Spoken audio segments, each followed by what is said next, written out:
All right, welcome everybody to the Public Safety Committee meeting, June 23rd, 2025. First, we'll do roll call. Councillor Barrientos. Here. Councillor Blosser. Here. Councillor Briggs. Here. Councillor Holzapfel. Here. Councillor Jantz. Here. All right. Next, we'll approve the February 24th, 2025 meeting minutes. Any discussion or comments on that? No? To approve. Second? Anybody? Second. Nice. All right, we got it approved, and all in favor say aye. Aye. Passes, how many of there are? 5, right? 5-0. Had to make sure. All right, next up on the agenda is the city manager update. Should we skip that and go to the next? Can we do that? We'll All right. circle back to C. Go to fire department update.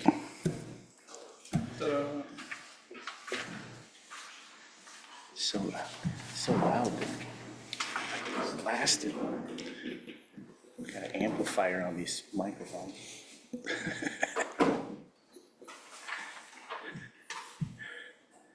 Hello.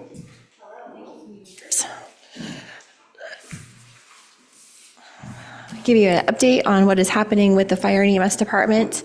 Currently, we are at 15 full-time staff members. We recently had one of our firefighter EMT intermediates resign. We have 19 part-time EMT firefighters.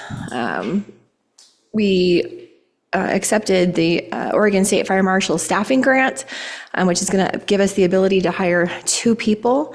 We hired one of our volunteers for the seasonal position, and we are currently looking over applications for the second position. Yes, they'll be working a 12-hour shift, 40 hours a week. So we're looking at putting them on like a 9 a.m. to 9 p.m. schedule, just because our call volume in the summertime seems to be a little bit more active during the daytime hours. These individuals have to spend 51% of their time on the fire engine. Our plan with them is to have them actually be in our brush truck or in a pickup and going to different parts of our town and doing surveys for defensible space, looking at vegetation or obstruction around fire hydrants, and just identifying some areas in town that could use a little bit of help as far as getting rid of vegetation or anything else that could be a problem for us if we're trying to fight fire. Does that qualify as 51% of the fire truck time? Yes, it does. What I mean by that is they can't spend 52% of their time in the ambulance, right? So they can drive they can drive the ambulance, but their primary focus is fire prevention. And if we have a fire, they'll be part of that response as well. But as far as where they align within our organization, the majority of their time per the OSFM standard, the Oregon State Fire Marshal standards, they have to be in that fire response vehicle. So we will have those folks from July 24th until October 31st. We were awarded the grant a couple of weeks ago, but we chose to hold off on hiring anybody just because once the money runs out for that grant, we're done. It looks like we're probably going to have a little bit of a long fire season this year, so we decided to hold off on hiring them until the middle of the summer. That way we can extend them into the fall. We also, for the very first time, have Chemeketa Fire Science interns. We have one that started today, and then we'll have another one that will start on the next shift. They will work a 48-hour shift with our crews. They come to us basically plug and play. They come with their own gear. These students actually are responders on the Shemeketa's fire engine, so they actually kind of know what they're doing. We've actually have invited them down during the school year to help us with some of our fires. They were here on the 2 house fires we had on July 5th 2 years ago, and then when we had the large mill fire, they came and helped us with that too. So these students will be here through the summer break. They also get hours towards their school credit too. We recently deployed our brush truck and 2 of our personnel to the Columbia Gorge on the Rowena fire. They were gone for 5 days. We have since received 2 more requests across the state. However, due to our staffing levels, we were not able to send anybody. Our first priority is here. And if we have additional staffing, then we can definitely make that work. But we have several people that were in training and several people that were off on leave. So we've been working on preparing for the upcoming fireworks season through social media campaigns. And Melissa created an article that was in the newsletter for June. And we'll put another one into the July one as well, just to kind of keep that message playing. We also will be helping provide standby for Dallas Retirement's fireworks display that they do on the 4th. We'll be doing a site visit on July 1st just to make sure that they have everything set up and safety measures in place. We have word that our new ambulance, that is the primary function of it, will be our interfacility transfers, the hospital-to-hospital transfers. It is expected to be ready for a walk around in July with an August delivery date. We're very excited about this because it's been pushed around several different times. This one actually sounds like it's a pretty solid time frame for us on that, which is good because our other ambulances are getting a little worn. So our fleet maintenance has done a very good job keeping us in service. And then you'll notice on the new fees, if you looked at the new fee schedule, we've added some additional fees that will allow us to bill for services that we currently provide without having to provide transport. So that is my report, unless you have any questions. And you mentioned there was one position, full-time position, that the person resigned. Yes. Was it something personal or? Yes. Okay, all right. We will be actively recruiting for another position. All right, thank you. Let's go back to city manager update, if you're ready, if you're good. Yep, I'm good. So I really don't have any updates today. We're working on the police station project building. I gave an update on that at the last council meeting. So we're still doing the research on that to put that together. I know Councilor Holtzapfel grabbed me the other day at an event that we were at and talked about the interfacility transfer and work with the hospital and running some numbers. So Chief Wallace is working on that. So other than that, we're just moving forward on the public safety side of things. So. Next up is the police department update.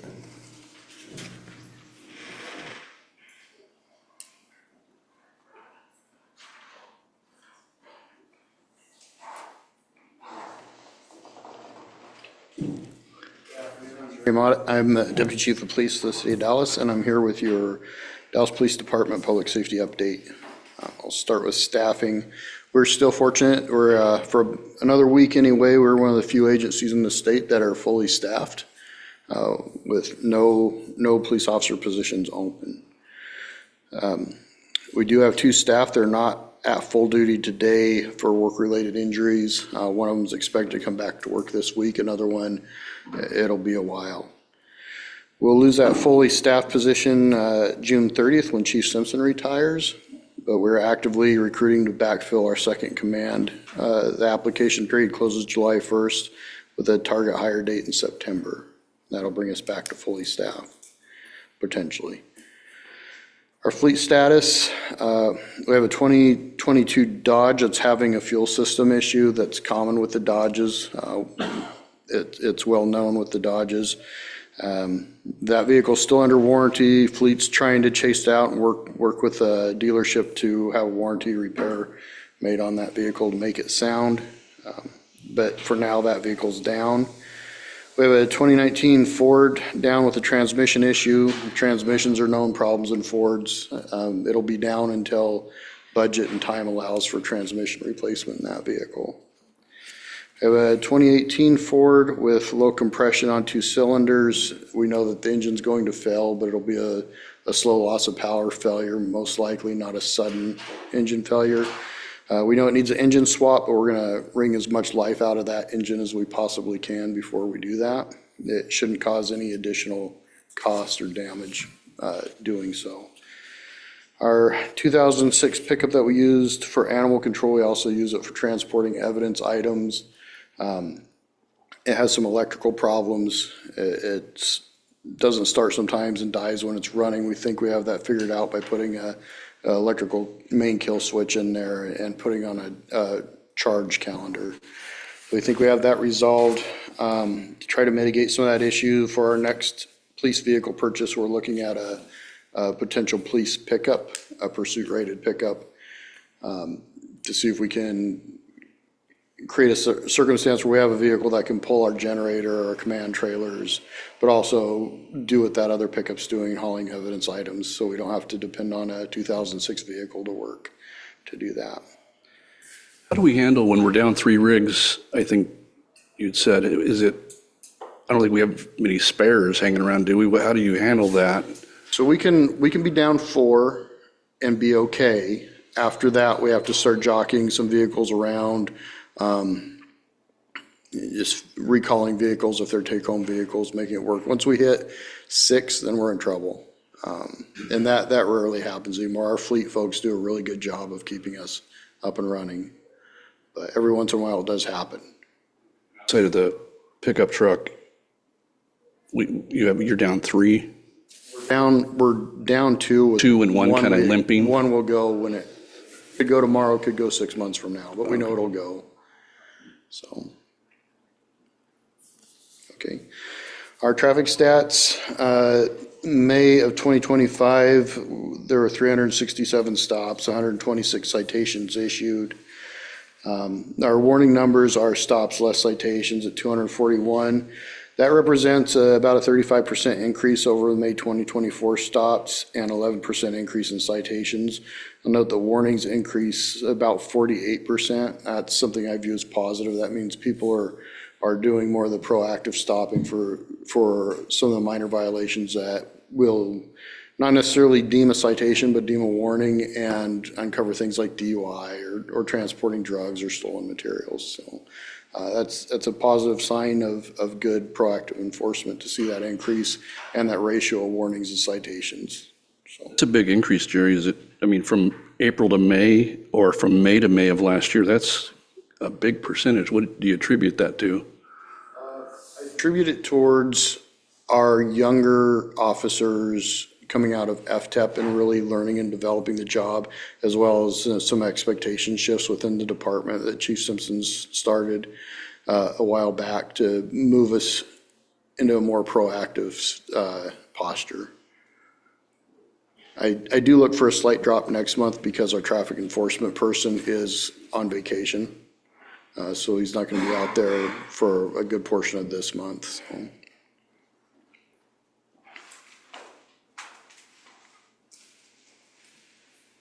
So there's no backup for that? We just let the town run rampant? No, it doesn't run rampant, but that traffic safety officer's not there. We can't pull someone off a regular patrol to backfill it, otherwise we're not as capable to respond to the other emergency calls that we go to. So if I had to guess, without seeing the numbers, I'd expect maybe a 60 to 70% or 60 to 70 stop drop for the month, but it'd be some of our younger folks are really, really working hard to increase their proactive patrol time, so they'll mitigate that. Any questions?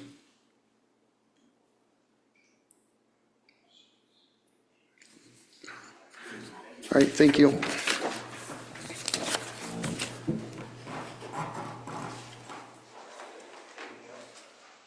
nothing else.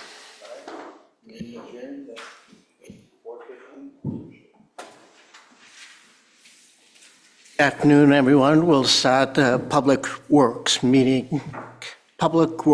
meeting at 4:15. And can we stipulate to the roll call that we had earlier?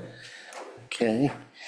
And can we have a motion to approve the April 28, 2025 meeting minutes? Motion to approve? Second. All in favor, say aye. Aye. Any opposed? And it is approved 5-0. Chair I'll turn- Barrientos, who seconded that? Thank you. I'll turn over the meeting to Michael Pierce.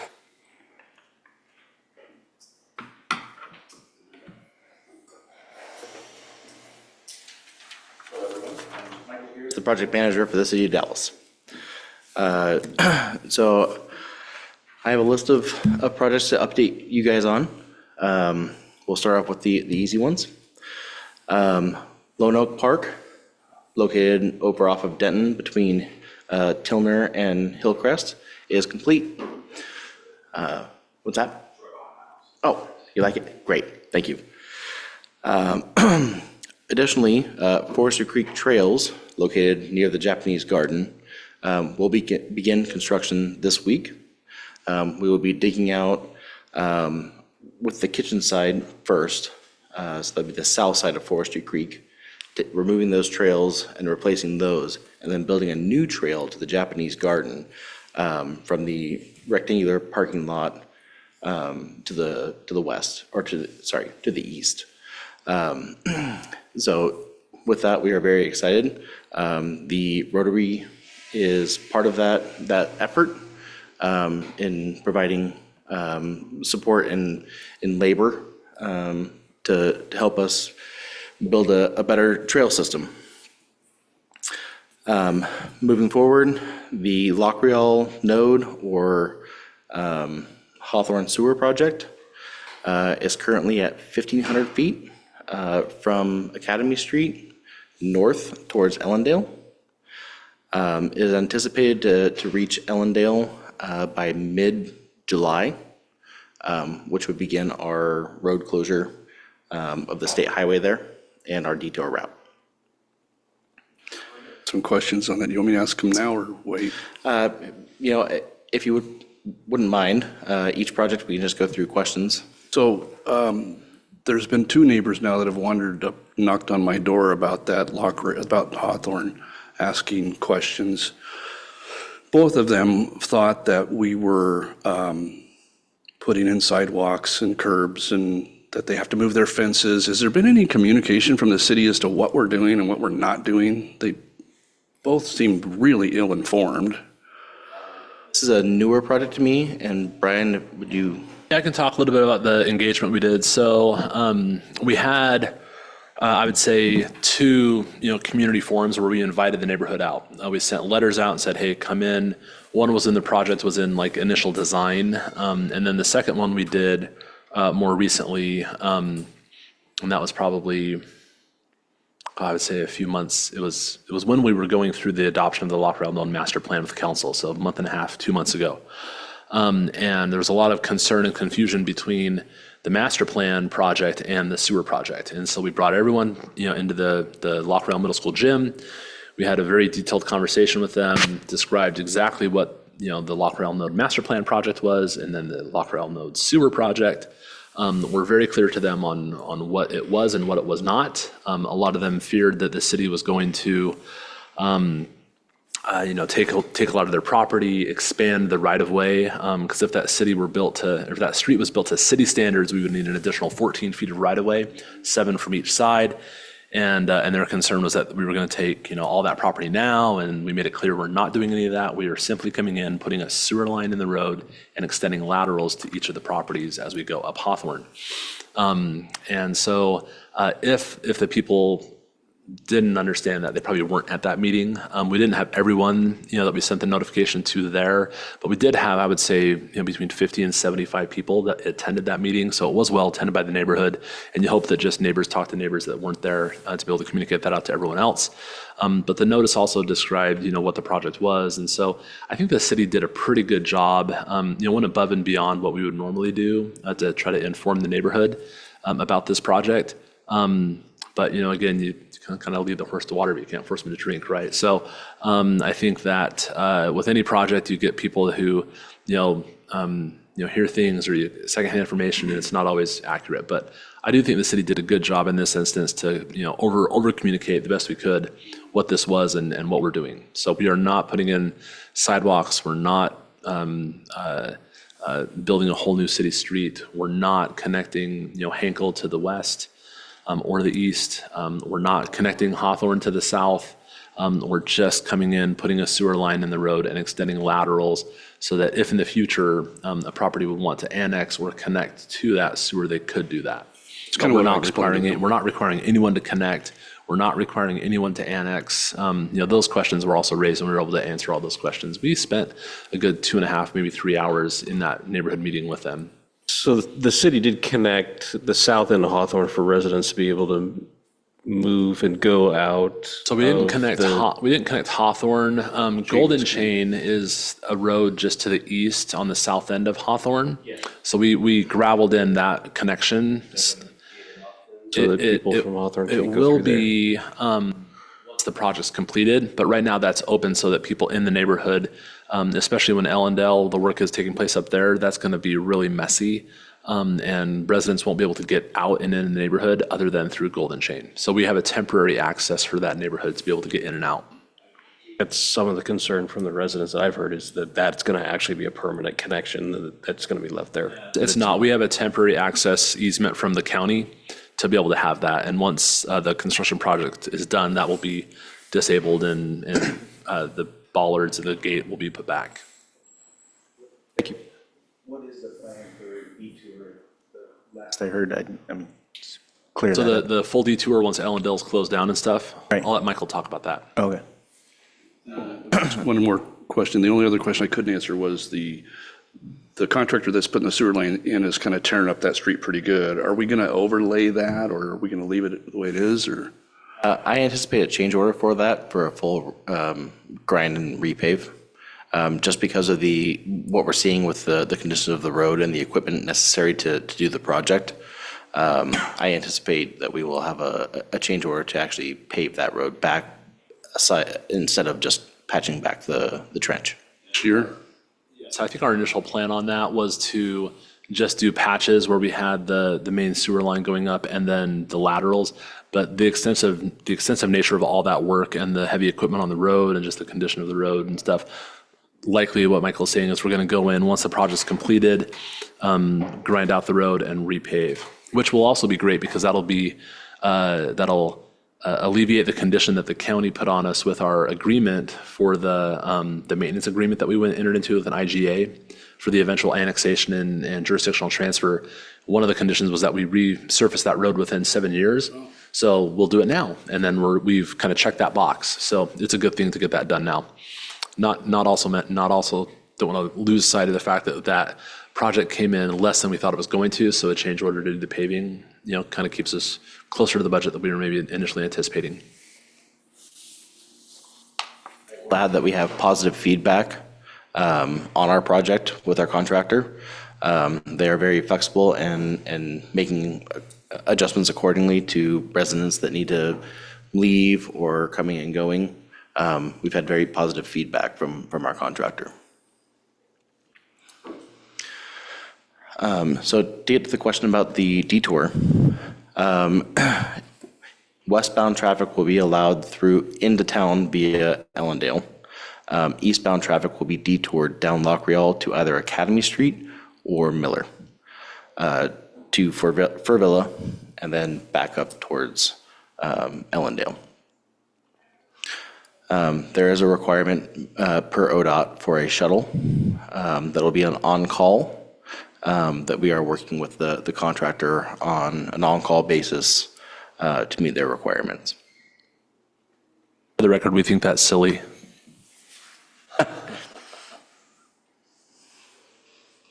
So I don't think it'll be used very much. Questions on that project there? Okay. Included with that project, we are going to advertise and install a four-way stop at Lockreal and Miller Avenue. This will relieve traffic for that intersection. It will be a permanent installation of a four-way stop that will be implemented during the summer so people can get used to it until, when school starts. So we will be advertising that via our website, social media, appropriate signage, and then moving forward, we will make the appropriate accommodations for the ADA improvements to open that intersection back up.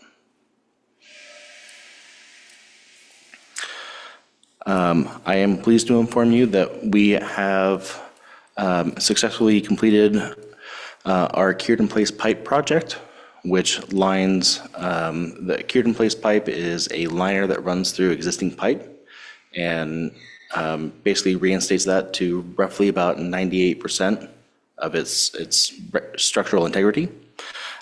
We have successfully lined Oak Street from Church to Robb, Mill Street from Church to that alleyway that goes behind the old Bank of America, as well as Ash and Clay from Church down to Main Street.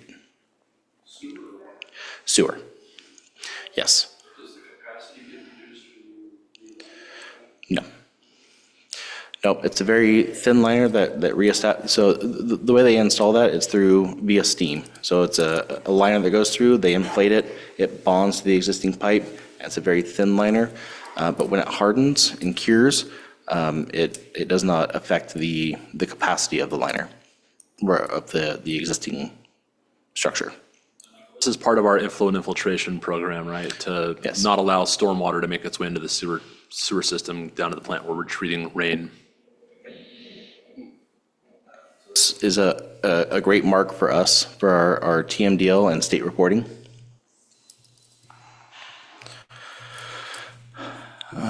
So let's see here. Our Phase 5 paving, which is a project that we also have partnered with the Dallas High School or the Dallas School District, which is the sidewalks that go from the football field all around the high school down to Chemeketa. With those sidewalks, we are also going to be repaving Holman from Ash to Birch, and then also repaving Howe from Miller to Birch. Included in that, we are also installing or reestablishing or bringing up to current standards ADA access at all curb points, curb ramps, so intersections. Included in this project, we are also putting in a bulb out at the athletic entrance. If you're not familiar with that, that is at the intersection of Ash and Mason. There will be some bulb outs with a flashing beacon. Picture that, it's where it says Dallas Pride. There's a big orange wall. So we'll have a better passage for safe routes to school, which was identified in our safe routes to school master plan. So this is a huge improvement for us.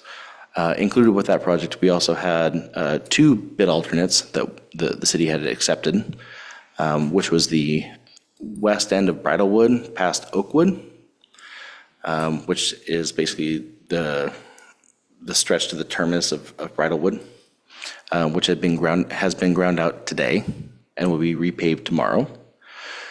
We also ground out Academy from roughly just west of Siren Street all the way to Uglo. That will also be paved back tomorrow. Siren is right behind Lockreal Middle School. You have Deschutes and then Siren. So a huge improvement. Again, we have very positive feedback from the neighborhood on our project. So looking forward to the rest of the improvements there. Starting July 7th, we will begin our Douglas Waterline project.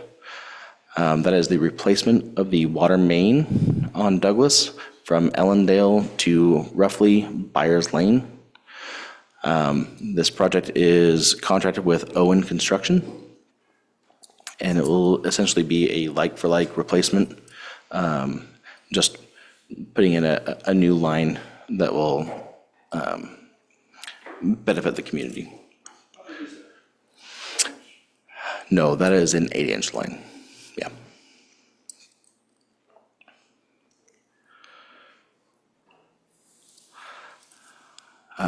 Moving forward, we have Barnard Park, or John C. Barnard Memorial Park, located near Fur Villa on Academy Street. That project is roughly about 25% complete. It is moving forward very satisfactorily.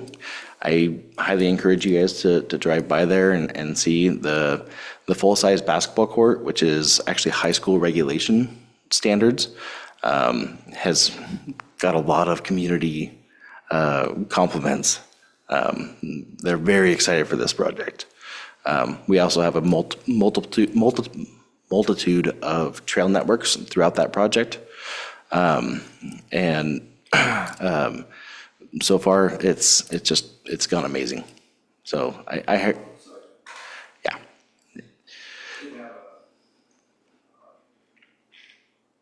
Citizen come up and ask me about, apparently she did some research and found that the seats that we have on the swing sets are not ADA compliant. She's got a handicapped child that apparently they have some different types of ADA seats, and she wanted me to bring that to you all attention to see if there's something we could do about that. And I don't know where she got the information, but I'm just passing that along.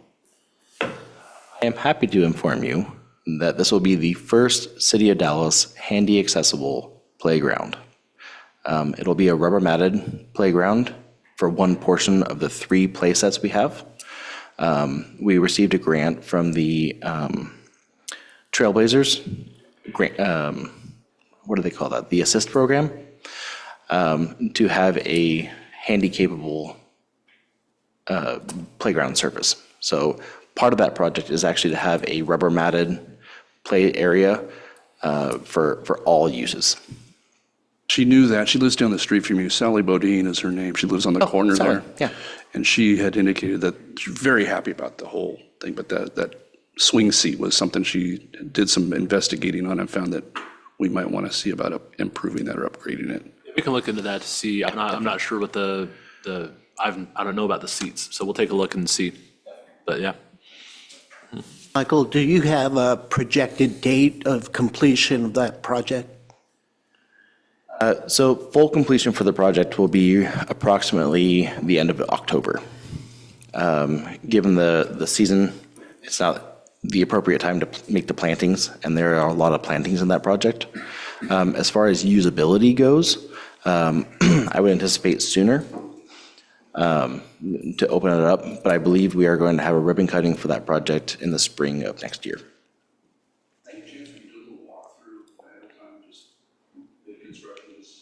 I would be happy to show you guys around anytime.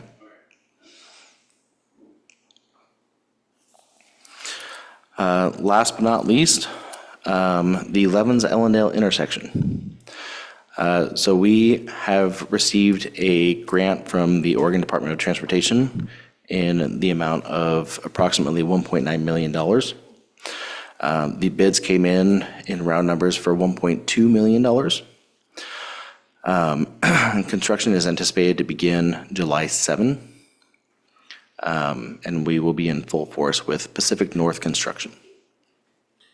Can you give us a rundown of what that looks like? The project includes traffic signals, illumination, so streetlights. It also includes pedestrian activated push buttons, much like you'll see at any traffic controlled intersection. The realigning of the crosswalk there at Rainbow and Levens, with a pedestrian activated push button or rectangular rapid flashing beacon, similar to what you'll see over on Miller. Because of how how low the project came in, we are working with the Safe Routes to School to also include the intersection of Hillcrest and Ellendale to reconstruct that intersection for ADA compliance as well as an additional push button system. That was a request by Lyle Elementary and the school district. So kind of skinnies up the intersection a little bit so you don't have the wide yield lanes that you have coming northbound on Levens or eastbound on Ellendale. So it kind of pulls that intersection a little bit tighter. So you have a more traditional kind of like four-way crosswalk, although there's only 3 crosswalks. And then you'll still have turn lanes for east westbound Ellendale and northbound Levens. It just won't be yield lanes. So it kind of skinnies that up a little bit. And the new crosswalk at Rainbow, is this, instead of being in diagonal, it's going to be straight across at Rainbow on the north side of Rainbow, coming over to where the island is, where the bus turnout is? It'll actually include bulb outs to reduce that pedestrian crossing distance. That's a very wide street. Currently, people have to kind of wait there and wait for traffic to see them. With reducing that crossing distance, they are now more visible for parked cars or anything that may be on the side of the road. For that as Yep. well, right? Similar system to what we have over on Miller or Furvilla or Lockrell.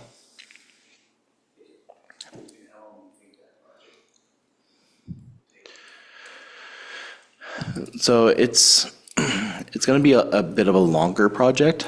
All of the hardscape, roads, concrete will be done during the summertime. Lead times for the mast arms, what hold the traffic lights, are roughly about 6 months out. So it'll still be sign controlled, but all the infrastructure will be in place prior to school starting. It's been well communicated to the rock quarry and those businesses that are running back and forth during the summer construction period time as well. Yes. Good. Talk about if there's any need to close the intersection and what the detour route for that would be. So at this time, we have a pre-construction meeting set for July 2nd with the contractor. I've had a head conversation with him to discuss, the owner, his name is Dave, to discuss our detour route. At this time, we are going to do our best to not shut down any of that intersection and maybe shut it down when necessary. And the detour route would include shutting down Levens at Walnut and detouring traffic to Main Street, then up Main Street to Ellendale, and then up Jasper to Denton to Hillcrest to get around that construction. The more we can close that intersection, the faster the project will go.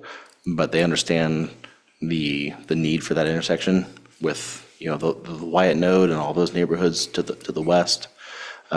So we are highly encouraging them to leave that intersection open as much as possible. Or to keep costs down, or is most of the construction being done during the day, or is there a plan for night paving and that sort of thing to reduce? So night work includes a higher cost.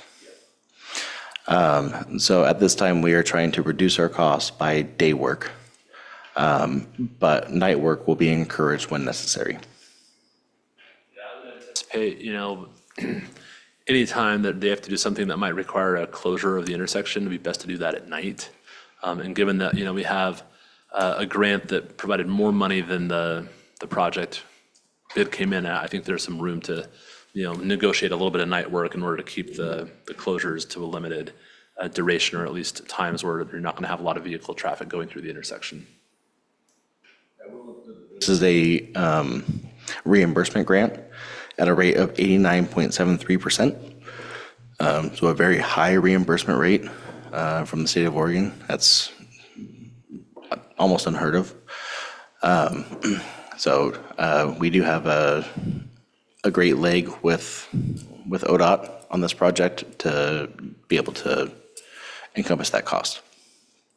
There's also, just a reminder for the council that there's some developer funds that have been contributed to this. So with some of the developments that have occurred, to the west in the apartment complex that's on James Howe, for example, and the subdivision that's near the recycling center, they have a proportionate share of improvements for this intersection. So there'll be some developer money that will be included for the construction project. We'll still have to have some patience because that will be going on the same time as Hawthorne by the end of July. So it's going to be. Some interesting navigations through the community, so. Before they put that turn lane in for the kids, to pick up the kids a couple of years ago, I was in the park one day and I saw a car going backwards, not backwards, but reverse through the park. And he happened to be my doctor, so I questioned him the next time I saw him, what the hell are you doing? And he says, oh, they're all backed up there. I just sneaked through the park backwards. So just keep your eyes open for that, Jerry. We are doing our best to communicate to the community via social media, all of our notification processes, as well as door hangers to notify the affected areas. So we're doing the best we can, but people will be people.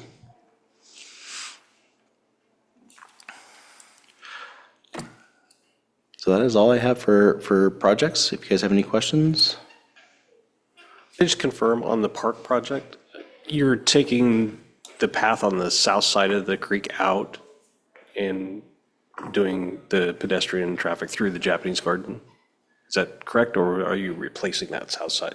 Actually, 2 trails. Yeah. It's a remove and replace, and then also a new trail. Oh, okay.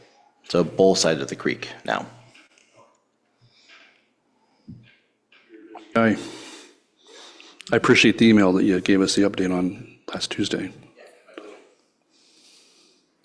Thank you, Michael.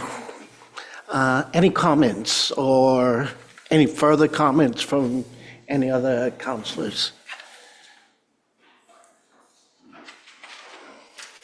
If not, it's 4.